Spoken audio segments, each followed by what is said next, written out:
Tema de hoje, crise de ansiedade. Por crise de ansiedade, eu não estou aqui me referindo, no meu tema, ao longo do tema, a pessoas portadoras de transtornos de ansiedade, como a síndrome do pânico e o transtorno de ansiedade generalizada. Esse tipo de pânico, ele pode ser compreendido como levar a ansiedade a limites extremos. Eu vou tratar de situações um pouco menos extremas. No entanto, acho importante nessa introdução fazer um pequeno toque sobre essa questão desta síndrome do pânico. Caso algum dia você seja subitamente assim, tomado de uma sensação assim, não tente lutar contra o pânico, porque o pânico é, na verdade, ele não é um mecanismo consciente. Não é uma coisa que você tem controle. Ele é decorrente de mecanismos automáticos que existem no nosso cérebro, localizados em regiões nossas que elas são automáticas, elas não são conscientes, são defesas do nosso organismo. É como se, de repente, alguma coisa disparasse o seu alarme interior e as grades caem, as coisas acontecem, você não tem controle sobre aquilo. Faz parte de um complexo sistema de defesa criado no nosso organismo e é como se, repentinamente, esse alarme interno disparasse e isso tudo acontece com a gente. Mas existem algumas ações que você precisa tomar caso algum dia você sofra deste mal súbito. 4 delas eu quero te mostrar. Uma delas, que eu considero até a primeira, a oração. Até porque a oração, ela, além de ser uma grande técnica de relaxamento, ela faz algo com a gente interessante, porque você reconhece naquela hora que você não está sozinho e que Deus está ali com você. Por isso a oração tem que ser a primeira coisa. Deus está aqui. É mais ou menos aquela sensação da criança que acorda com um pesadelo à noite e o papai ou a mamãe chega lá e fala, papai está aqui, mamãe está aqui. A oração vai gerar isso em você. Outra ação é você controlar a respiração. Muito do nosso bem-estar tem que ver com respiração. Se você, agora mesmo, você está distraído, você nem está tenso nem nada, mas se você respirar, você pode me imitar, não tem problema não, se você fizer essa, e soltar devagar, você sente um bem-estar. A nossa respiração, ela trabalha com esses mecanismos do nosso corpo. Então, inspirar lentamente, expirar lentamente, sem pressa. E em seguida disso, é recomendado você procurar fazer alguns relaxamentos de grupos musculares mais tensos que a gente tem, né? Quando você tem um medo, um susto, um pânico, a gente fala, você trava, né? Então, você precisa relaxar aquelas áreas. O rosto, né?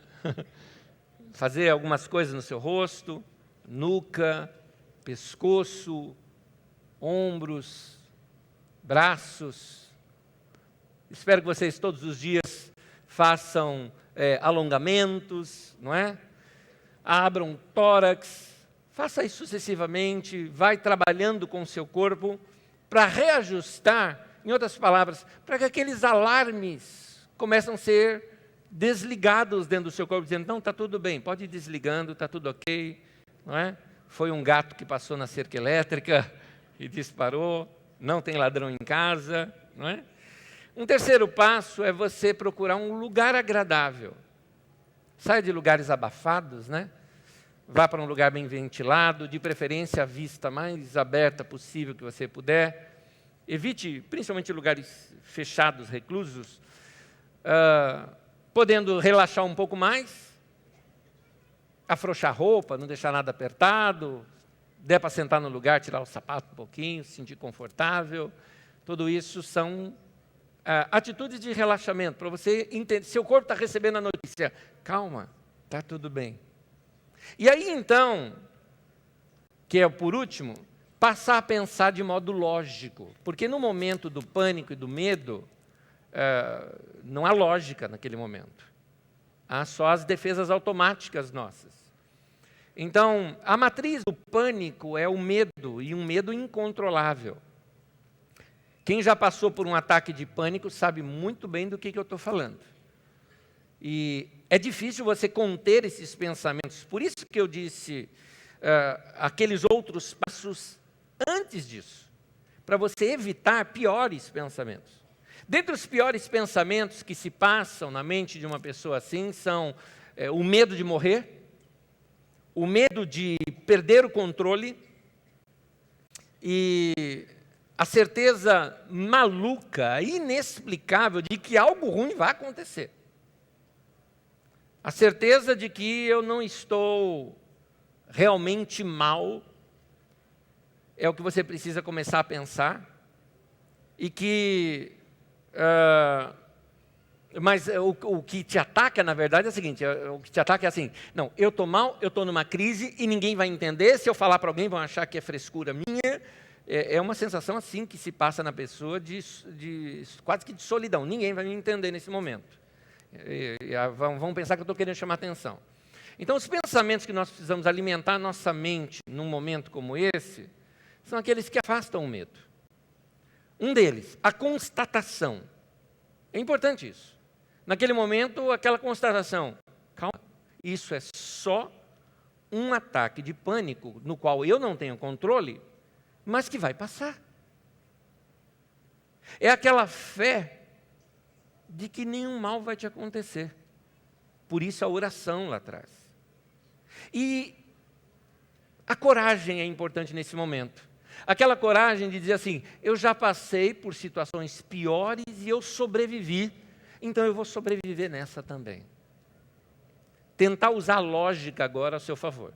Mas por isso aquelas técnicas antes é muito importante para que dê espaço para você usar bem a sua lógica.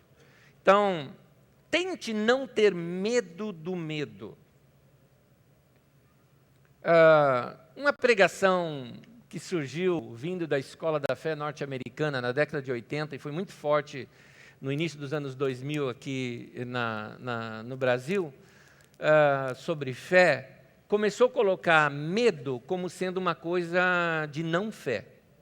Quando a Bíblia fala de que no amor não há medo, é outra coisa que está falando, não está falando do pânico, não está falando desse medo natural nosso. Aliás, você sabia que quem criou o medo foi Deus? É uma reação humana. Você precisa ter medo. Não, eu não tenho medo, então você vai morrer. Você vai andar no meio da rua, atravessar a marginal do Tietê e vai falar, eu não tenho medo. Você vai morrer. Deus coloca o medo em você para você não morrer. Deus coloca o medo em você para você chegar na beira de um precipício e parar e falar, opa, senti medo. É para isso. É uma proteção. É Deus que fez isso com você. Então, tem algo aqui sobre o medo, não é o meu tema de hoje, mas eu vou abordar num dos próximos domingos, eu vou abordar uma só sobre o medo, hoje é sobre a ansiedade, numa próxima abordo só sobre o medo, que você precisa aprender com o medo.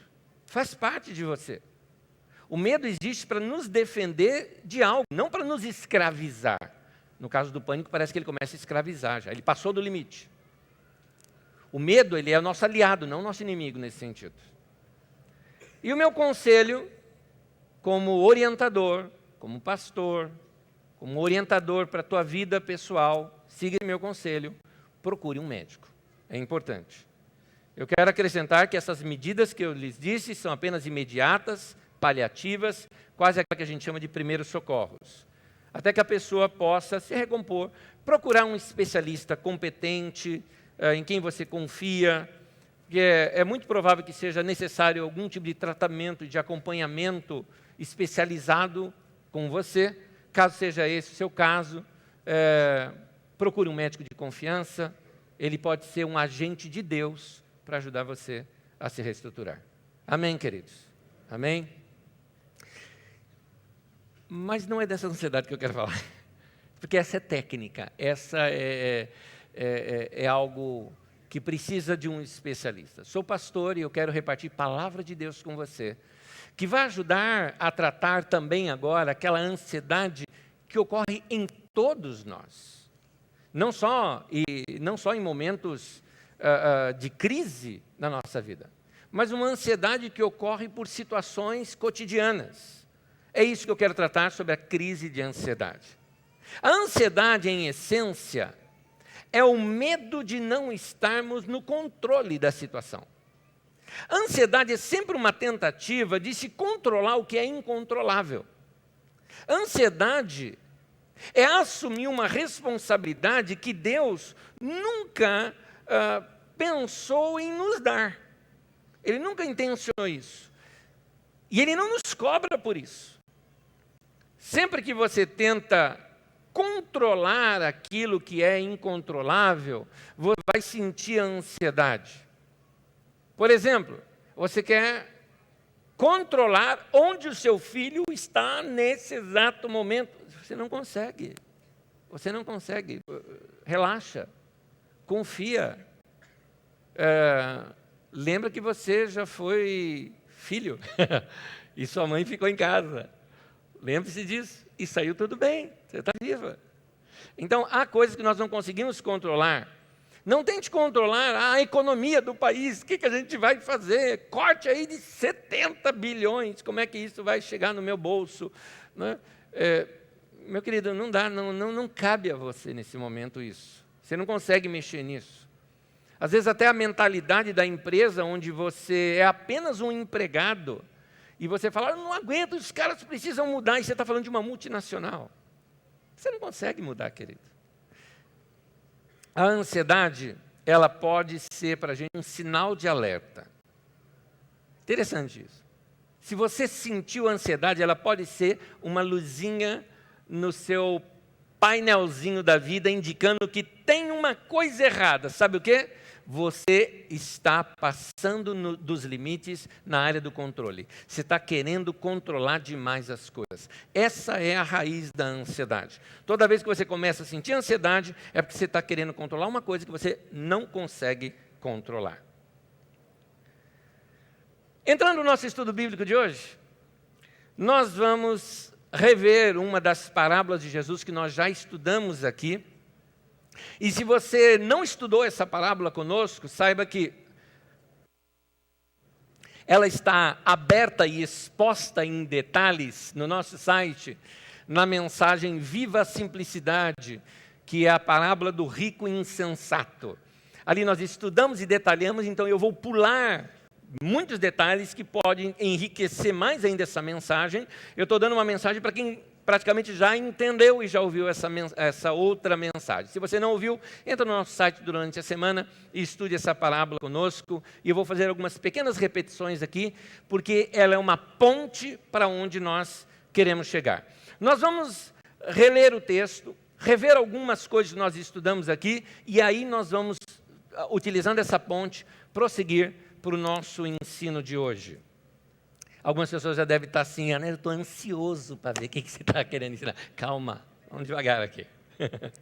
Lucas 12, de 13 a 21. Todos os textos que eu vou utilizar vão estar nas nossas telas, você pode acompanhar aqui conosco. Vamos lá. Alguém da multidão lhe disse, e eu peço que você assim, à medida que você for ouvindo a leitura, entre na história. Solta a tua imaginação. Veja a cena. E se você estudou já essa parábola conosco, você tem a cena bem pintada aí para você. Vamos lá. Alguém da multidão lhe disse, mestre, diz ao meu irmão que divida a herança comigo. Respondeu Jesus, homem, quem me designou juiz ou árbitro entre vocês? Então lhes disse, cuidado. Fiquem de sobreaviso contra todo tipo de ganância. A vida de um homem não consiste na quantidade de seus bens. Então lhes contou esta parábola.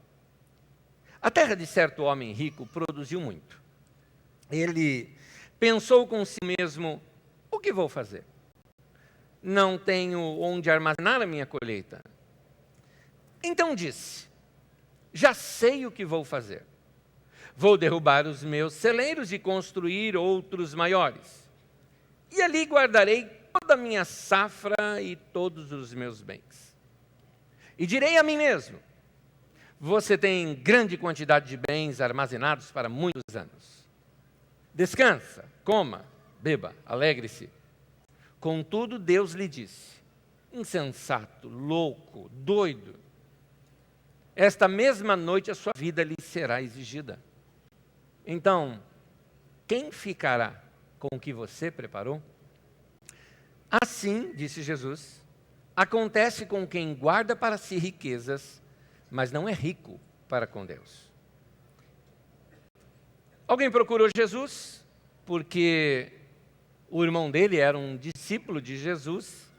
Então ele diz assim: olha, fala para o meu irmão aí que ouve o Senhor, que ele é teu discípulo, que ele reparta a herança comigo.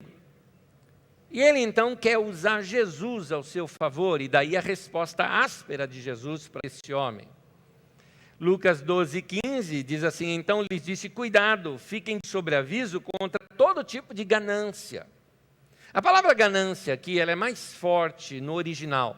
No original ela está escrita assim como um desejo insaciável. O que Jesus mostra é que o problema do homem que reclamou do irmão não ia ser resolvido se simplesmente repartisse a herança com ele. Porque ele tem em si um desejo que é insaciável. Ele vai querer outra coisa e depois outra coisa. Ele é ganancioso. Ele nunca é um poço sem fundo no desejo dele pelo dinheiro. Jesus enxerga o coração do homem e o revela dessa maneira. Provavelmente Jesus também sabia que o homem requerente já tinha posses. Talvez seja por isso que Jesus alerta ao povo para tomar cuidado quando nos tornamos assim um poço sem fundo. Cuidado com a ganância, esse desejo insaciável aí de sempre querer mais. E aí então Jesus conta uma parábola. As terras de um homem já rico produziu muito e ele ganhou muito mais do que lhe era necessário. O homem não tinha amigos, não tinha ninguém com quem buscar conselho. Esse homem, ele alcançou sucesso, e toda pessoa que alcança um sucesso, adoraria contar isso para os amigos e contar para alguém. Você vê isso, por exemplo, na Bíblia, por exemplo, nos textos que já estudamos, a parábola do filho pródigo, né? O pai resolve reunir o vilarejo todo para uma festa. Naquela outra parábola da centésima ovelha, do pastor que recuperou aquela centésima ovelha, ele reúne os amigos depois de conta. Aquela mulher que perdeu aquela dracma, ela reúne as amigas e conta. Conquistou alguma coisa, tem que ter alguém para contar. Mas e esse homem? Ele não tinha amigo. Então ele só podia conversar consigo mesmo. O único auditório dele era a própria alma dele e as conjecturas dele. Então ele tenta preencher um vazio que ele tem na alma dele com bens materiais. Mas todo mundo sabe que isso não supre. Porque Jesus fala, acaba se tornando um poço sem fundo. O cara, ele não preenche isso com amizades e relacionamentos, então ele tem que adquirir coisa, tem que sair para comprar alguma coisa, né? Trazendo aqui para os dias de hoje, para tentar preencher aquele vazio. Ele não construiu o principal da vida, relacionamentos. E Deus mostra que a vida desse homem, na verdade, era pobre, mesmo com toda aquela riqueza. Ele está só e ele não tem amigos. Na verdade, Deus nem acusa ele de não ter ajudado os necessitados nessa parábola. É como se Deus dissesse assim, lamentando, né? Veja aí, cara, o que você fez para você mesmo. Você planejou sozinho, construiu sozinho, divertiu-se sozinho, agora morre sozinho. Essa parábola também termina, como muitas outras de Jesus, sem resposta. É o leitor e o ouvinte que tem que se colocar nessa parábola e achar uma resposta. Mas, uma coisa que eu não fiz na outra pregação, foi mostrar que o texto continua. E é essa continuação que eu quero estudar hoje aqui com vocês. Olha só como esse texto continua. Lucas 12, versículo 22 até o 31, acompanhem comigo aqui o texto. Dirigindo-se aos seus discípulos, no mesmo instante, Jesus acabou de contar a parábola, ele agora se vira para os discípulos, Jesus acrescentou, ou seja, tem mais coisa aqui que eu quero mostrar para vocês. Portanto, eu lhes digo, não se preocupem com a sua própria vida, quanto ao que comer, nem com o seu próprio corpo, quanto ao que vestir. Lucas 12, 22, deixa eu colocar isso aqui numa outra tradução, na tradução atualizada, o que ela diz aqui? A seguir, dirigiu-se Jesus aos seus discípulos, dizendo, por isso eu vos advirto, não andeis ansiosos pela vossa vida. Jesus usa esta base toda desta parábola, inclusive da ganância, gente querendo preencher o vazio com atividade ou querendo preencher o vazio com compras ou com ganhos ou às vezes com carreira. E Jesus está falando, teu problema, na verdade, mais até que o teu problema da ganância, você tem uma coisa mais lá atrás ainda, você é ansioso. Não andeis ansiosos pela vida. Eu vou continuar a leitura no texto que nós estávamos lendo na tradução anterior. Veja comigo, versículo 23 continua dizendo, a vida é mais importante do que a comida e o corpo mais do que as roupas. Observem os passarinhos. Não semeiam nem colhem, não têm armazéns nem celeiros, contudo, Deus os alimenta. E vocês têm muito mais valores do que as aves. Quem de vocês, por mais que se preocupe, pode acrescentar uma hora que seja à sua vida? Visto que vocês não podem sequer fazer uma coisa tão pequena, por que se preocupar com o restante? Observem como crescem os lírios. Eles não trabalham e nem tecem. Contudo, eu lhes digo que nem Salomão, em todo o seu esplendor, vestiu-se como eles. Se Deus veste assim a erva do campo, que hoje existe, amanhã é lançada ao fogo, quanto mais vestirá vocês, homens de pequena fé. Não busquem ansiosamente o que comer ou beber. Uma pausa só. Essas eram as necessidades daquele auditório de Jesus. Bota aqui no lugar do comer ou beber qualquer coisa que faz parte do teu mundo, das suas buscas e da sua ansiedade. Não busquem ansiosamente o que comer ou beber, não se preocupem com isso. Pois o mundo pagão é que corre atrás dessas coisas, mas o Pai sabe que vocês precisam delas.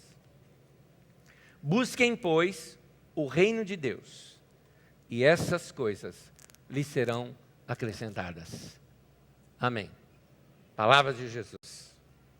Jesus, ele quer nos mostrar que há algo que eu e você podemos fazer para lidar com a ansiedade. Se ele fala, não fique ansioso, significa que eu posso fazer algumas coisas para não ficar ansioso. E aqui quero aqui tirar 3 conselhos, seria 3 lições aqui para nós sobre como lidar com essa crise pessoal de ansiedade. Primeiro, entregue a sua ansiedade para Deus. Aceite que é Ele quem cuida da sua vida. Deus sabe o que faz.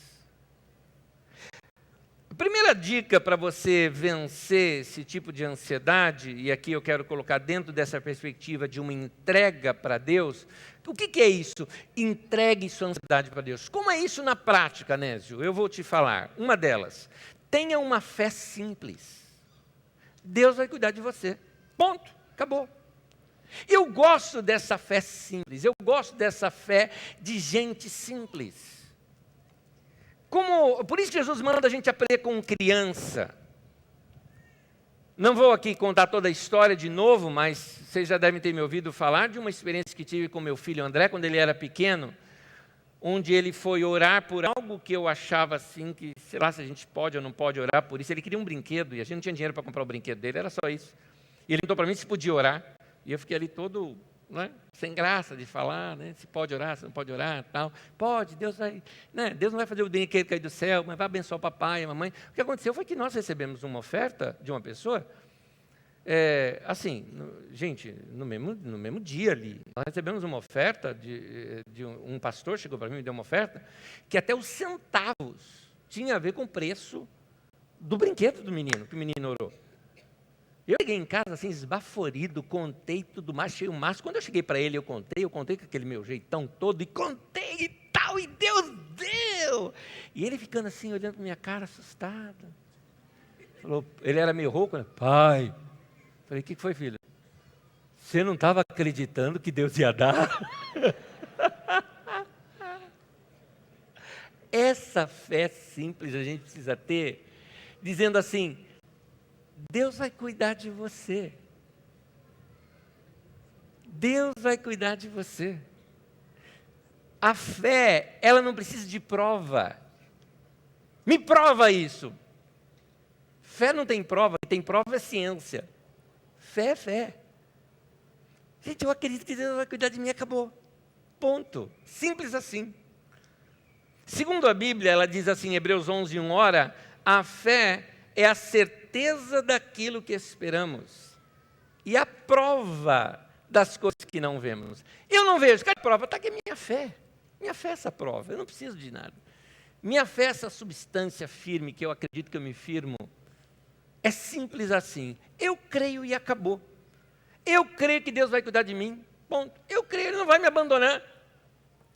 Tive essa fé uma vez, através de um texto bíblico, quando infelizmente passei por um sequestro e alguém estava com uma metralhadora atrás de mim, estava no meio do mato, imagina um negócio desse, e chega um dos caras lá e falou, mata tudo, atira nos outros caras, mas eu estava no meio, né, ia levar junto. Imagina naquele momento, o que você imagina? Você fala, fui, partiu, né? Hashtag, partiu.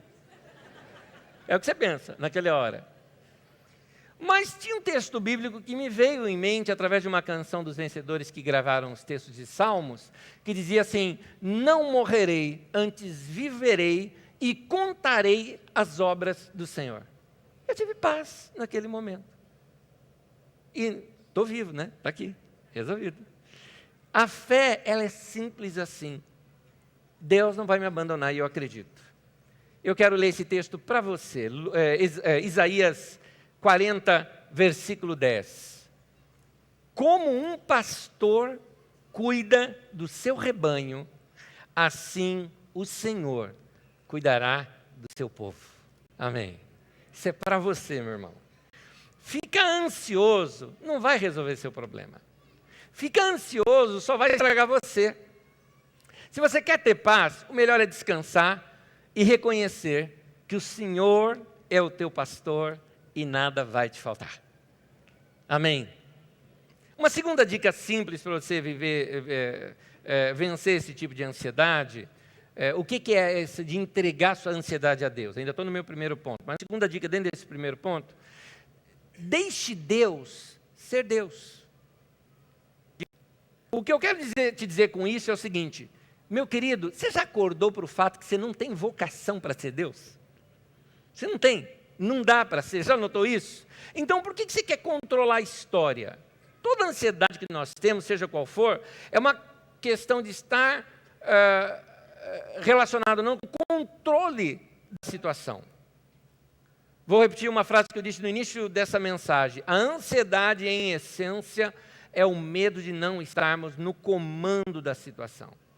É assumir uma responsabilidade que Deus não deu para você assumir. Eu emendo nesse momento num texto bíblico de 1 Pedro, capítulo 5, versículo 7, onde ele diz assim, lance sobre ele toda a sua ansiedade, porque ele cuida de você. É uma palavra de Deus para você.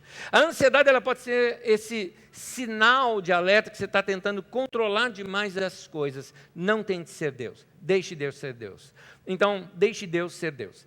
Terceira dica simples para você desenvolver essa entrega da sua ansiedade para Deus, é simples de tudo. Ore. Ore. Fala com Deus. Fala com Deus acerca de tudo que te causa ansiedade. Simplesmente conversa com Deus. Deus quer a sua amizade, a sua comunhão. Tem gente que diz, eu não tenho tempo para orar, mas tem tempo para ficar ansioso. Se nós orássemos por tudo que nos traz ansiedade, nós teríamos bem menos coisas com que nos preocupar. A ansiedade não muda coisa alguma. A oração muda. Muda o quê? A oração muda você. Então, toda vez que eu sinto ansiedade, eu fico diante de duas opções. Ou eu posso entrar em pânico, ou eu posso orar. Então, vai orar. Vai orar. Filipenses capítulo 4, versículo 6, Paulo apóstolo diz isso para os irmãos lá de Filipos. Fala, não andeis, ou não andem ansiosos por coisa alguma. Mas em tudo, grave isso, em tudo, pela oração e súplica e com ação de graças, apresentem os seus pedidos a Deus. Em tudo, meu irmão, pode falar com Deus sobre tudo. E a Bíblia diz o que vai acontecer com você na continuação desse texto. Olha o que diz. E a paz de Deus, que excede todo entendimento, que a gente não consegue compreender, guardará o coração e a mente de vocês em Cristo Jesus. Aleluia. Ora, meu irmão, quando você ora, entra uma paz em você que você não entende. Por exemplo, como é que eu lá no meio do mato, um cara falando, mata tudo, o outro com uma metralhadora atrás de mim, e eu em paz. Tão em paz que eu puxei papo com o cara. Eu virei para o cara e falei assim, cara, eu não tenho nada a ver com isso. Eu fui sequestrado para fazer esse pagamento aqui. Cara, eu sou pastor, estava num casamento, me pegaram lá de noite. A hora que o cara me ouviu, sou pastor, ele literalmente me empurrou. Ele assim, me largou assim, como quem está, sabe, pegando um negócio assim que não pode pegar. Primeira frase do cara, primeira frase dele, eu sabia que meu pai e minha mãe estão por detrás disso. Eles oram por mim. Vim saber que o pai e a mãe dele são da Assembleia de Deus. Como eu amo os meus irmãos da Assembleia de Deus. Meu Deus do céu. O povo que ora, graças a Deus. Ô glória, né? Esses dias eu me lembrei disso. Eu estava no encontro de pastores e o presidente nacional da Assembleia de Deus estava pregando lá do Belém.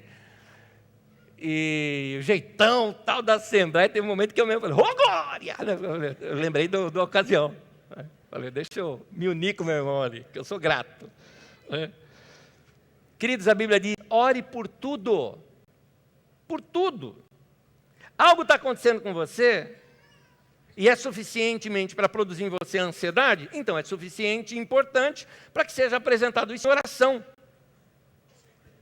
A habilidade de Deus é maior do que a nossa ansiedade. Então entrega para Deus. Aliás, nesse texto, Deus nem fala que vai responder o teu pedido. Ele prometeu te dar paz e pronto. Ele falou, eu vou te dar paz. É o que você precisa. Porque você fala, na hora se eu orar errado. Querido, você acha que se eu orar errado, Deus vai fazer errado? O cara está em pânico. O que ele vai orar? Vai orar qualquer coisa. Né? Mas o que Deus vê nessa hora é o nosso coração. Aquela atitude de um filho que está buscando o pai, buscando a mãe, e o nosso Deus vai cuidar de nós. Amém, queridos? 2 Tessalonicenses 3,16, eu deixo também para você. O próprio Senhor da paz lhes dê paz em todo o tempo e de todas as formas. O Senhor seja com todos vocês. Amém. Segundo princípio que eu posso estudar hoje aqui com os irmãos é esse: busque ter paz com todos ao teu redor. Busque ter paz com todos ao teu redor. O grande erro daquele homem rico da parábola é que ele não tinha amigos. Algumas pessoas vão sofrendo, pessoal do telão aí, por favor, acordem.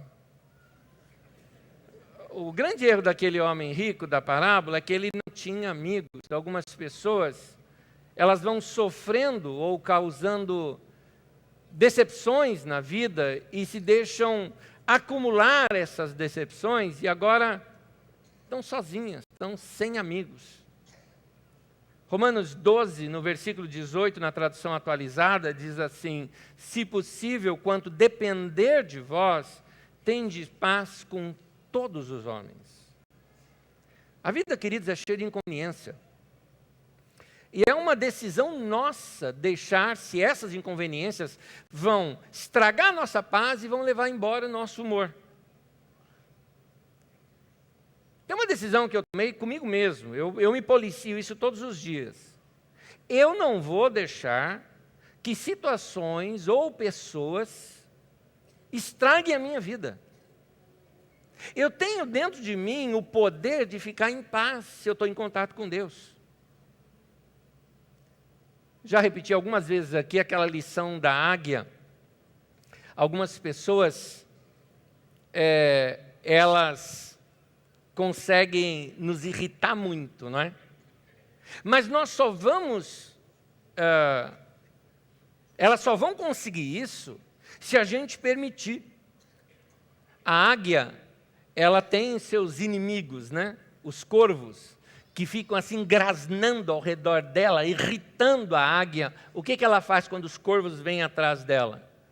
Ela voa, eles vão atrás delas, e aí ela espera uma corrente de ar. A hora que vem aquela corrente quente, ela abre mais as asas, pega aquele vento e sobe nas alturas, e os corvos ficam lá, e não consegue. E não chega mais nela, nem o som chega mais para elas. Ela faz isso. Essa lição é para mim e para você. Tem determinadas situações que são irritantes, meu irmão. Abra as asas, voa, vai ter teu tempo com Deus e deixa os corvinhos lá embaixo chiando e gritando entre si. Todos os dias você tem a chance de perder a sua paz.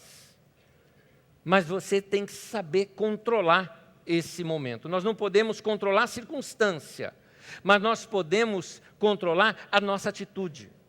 Algo não deu certo, um plano não deu certo, peguei trânsito no meio do caminho, parou o trânsito, travou tudo. Você vai fazer o quê? Ficar descabelando? Vai subir em cima do carro e sair andando em cima dos outros carros? Não dá. Então nós não podemos controlar as circunstâncias, mas podemos controlar as nossas reações. A nossa vida, queridos, é assim, é 10% o que acontece com você e 90% como você reage. É por isso que você não tem que ficar esperando todos os seus problemas acabar para você ser feliz. Os bons momentos da sua vida, eles estão aí, bem próximos de você. Mas você não os nota porque você está focado demais nos seus problemas. Você está vendo problema, coisa boa acontecendo ao teu redor, você não nota. Então nós precisamos mudar essa forma de lidar com a vida. Se nós só ficarmos olhando nossos problemas ou para as coisas que nós ainda não conseguimos, nós vamos perder as coisas boas que estão do nosso lado. Se nós ficarmos só passando a nossa vida chateado com gente que está nos incomodando, sabe? Gente que fica grasnando do nosso lado. Vai dizer que você não conhece algumas. Tem gente que fica grasnando do nosso lado. Entenda bem, você está tão distraído com essas pessoas que você não está notando gente maravilhosa que está do seu lado e que te ama do jeito que você é.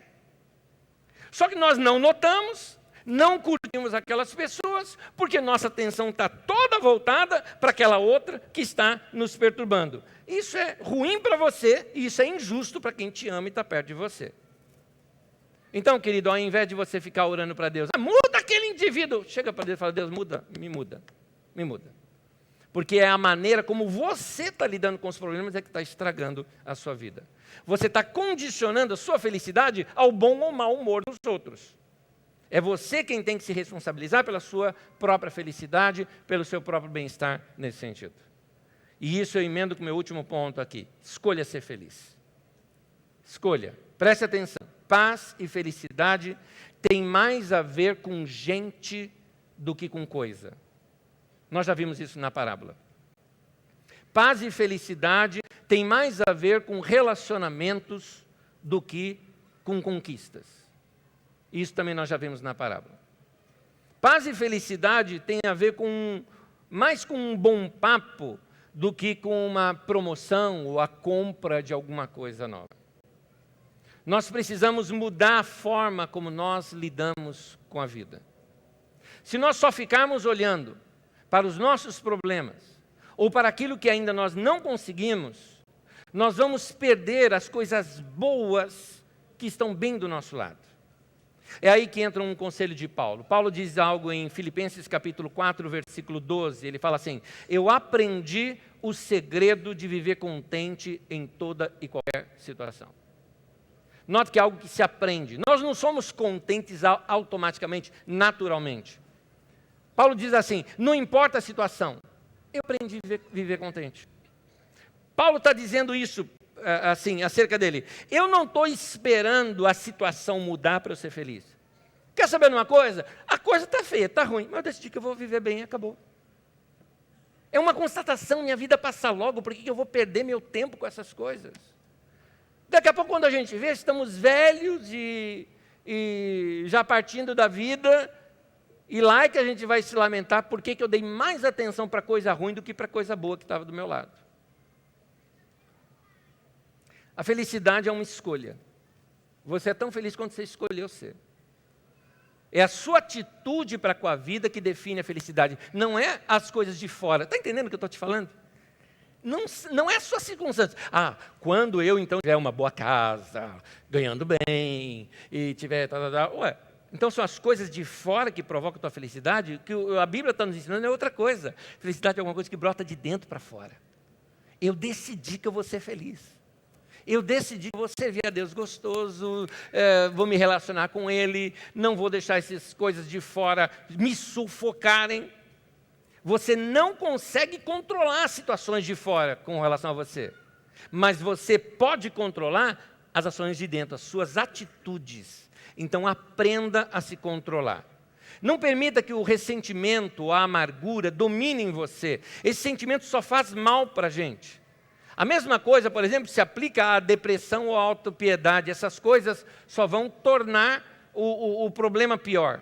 Se você quer dar uma reviravolta na sua vida, coloca na sua cabeça que é o seguinte, olha, não é hora para depressão e para autopiedade, é hora de eu botar para fora aqui quem realmente eu sou, o que Deus me chamou para ser, vou ser autêntico, vou viver o que é que Deus tem para mim. A Bíblia fala de escolhas o tempo todo. Depois de ter colocado toda a lei para o povo e a orientação para o povo, há uma declaração no texto de Deuteronômio muito interessante aqui. Deuteronômio 20, versículo 19, tradução da mensagem, diz assim: ponho diante de vocês vida e morte, bênção e a maldição. Escolham a vida para que vocês e seus filhos vivam. Note que Deus fala, escolhe. Está diante de você. Você quer problema? Tem um monte, está aqui. Quer se realizar com Deus? Está aqui. Tem vida e tem morte. Tem bênção e tem maldição. Escolhe. Tome uma atitude. A atitude sua é que vai definir como é que vai ser a sua vida. Isso vai influenciar, interessante que o texto mostra que isso vai influenciar não somente você, mas vai influenciar inclusive a vida dos seus filhos nisso. Então, não fique esperando algo acontecer para mudar a sua vida. Muda, escolha. Eu tenho um último exemplo para dar, mas vou convidar você a ficar em pé juntamente comigo, por favor.